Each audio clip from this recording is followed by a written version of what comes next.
Hello, my friends. Welcome to me, your host, Christian Watson. So, my friends, I have been contemplating something in my secret place. And my secret place is simply a place that I go to think and meditate on the world and try to work through certain philosophical problems. And one of the problems I've been contemplating is the phenomenon, I should say, or the idea of free speech as it relates to us as human beings and our ability to live, and as our ability to live with free speech clashes with things like cancel culture or the idea of censorship in general. Because, my friends, we have had a lot of people come out of the woodwork. From Cat Williams, the famous comedian, the famed comedian. He is particularly very loved and coveted amongst African Americans. Came out a few days ago and said that cancellation does not have its own culture. To Politico, which basically said that everything is now cancel culture, which means that nothing is, and that cancel culture is actually, or what is described as cancel culture is actually a valid means of setting social norms and standards that we need to exist. We've had a lot of people come out and defend this censorious behavior, which has been sweeping, and really has been sweeping our culture, and the article makes this point, and sweeping the world for a very good majority of human existence. If an early form of cancellation was you being sent out to the forest if you had a village, and the village was the only place where there was fire, because exile basically meant you were going to die. They were sending you to your death. Cancellation is when the Catholic Church went around and began burning witches. And when, cancellation is so many different things. When Joe McCarthy had his communist rage, his anti-communist rage, many of which was chasing windmills, ghost ships rather, and not necessarily actually establishing a principled basis for why Americans cannot hold a certain political disposition. Cancel culture has been around for a very long time, both left-wing cancel culture and right-wing cancel culture, although most cancel culture today appears to be coming from the left. Anyway, as I was contemplating about this, I thought to myself, well, there are so many different arguments against censorship and cancel culture, but very few of them touch on the philosophical core of why expression is not just essential to having productive conversations and essential to maintaining a functional society.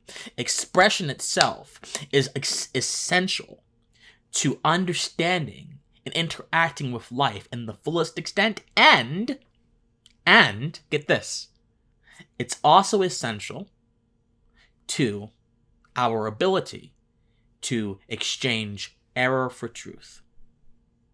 But we don't really focus on that too much. Or rather, the second argument focuses on a lot. People say, well, if you don't have free speech, how can we decide or distinguish the bad opinions from the good opinions?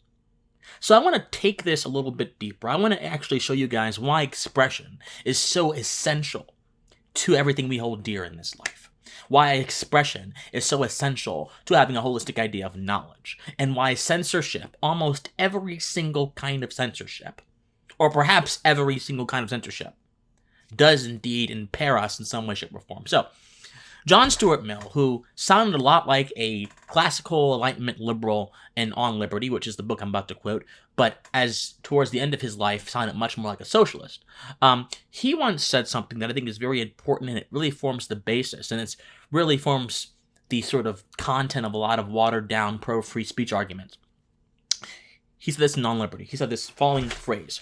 He said, "If mankind minus one were of one opinion, and only one person were of the contrary opinion, mankind would be no more justified in silencing that one person than he, if he had the power, would be justified in silencing mankind. But the peculiar evil of silencing the expression of an opinion is that it is robbing the human race, posterity as well as the existing generation, those who dissent from the opinion, still more than those who hold it. If the opinion is right, they are deprived of the opportunity of exchanging error for truth. If wrong, they lose. What is always great about a benefit the clearer perception and livelier expression of truth produced by its collision with error. So this is basically the philosophical roots of the argument that free speech allows us to talk about why certain opinions are bad and certain opinions are good. But there's something broader to this. John Stuart Mill is not talking about the temporal business of deciding what opinions are bad and what opinions are good in a particular context. John Stuart Mill is talking about the pursuit of objective truth as stated by universals, as reflected through axioms that allow us to inform not just a idea in a certain area or a certain period of time, but allows us to inform the general ideas of existence for all time. Censorship destroys our ability to understand universal ideas for all time, or so Mill would say. And of course, this robs humanity because Mill thinks that we don't really get to a basis where we can justify and explain and understand our beliefs. This is all fine and well. I wanted to quote Mill because I know there's going to be someone in the comments that says, oh, Christian, someone's already said these arguments, and guess what? Originality is so overrated. I don't have to reinvent the wheel. I simply have to oil the wheel and polish the wheel and make it look good. All of us have our own perspective and our own experience to bring to things. But the truth is enduring and it has no owner. Anyway, so for Mill and for most people, free speech is good because it helps us get to the truth. But let's talk about expression for a moment, because free speech is a political term for the natural quality of human expression, which is a natural result of our human liberty.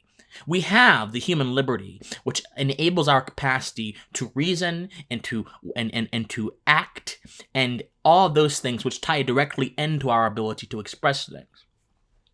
The reason why freedom of expression is so very important, my friends, is because expression allows us to unearth the hidden aspects of our existence and bring them to bear in our current context.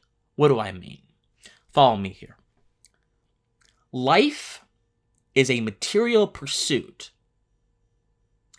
in a spiritual context. Or rather, life is a material pursuit, a material thing, which subtly interacts with spiritual context. For the transcendentalists like Ralph Waldo Emerson, this spiritual context was nature. But for me, this spiritual context is simply the hidden, the unknown, the esoteric, that which I cannot immediately apprehend by my senses, that which appears to be evasive and elusive to me. And this is reflected and proven by the existence of human emotions. Emotions, my friends, are oftentimes hidden unless we, through our reason and through our will, manifest them. That idea makes emotions spiritual qualities.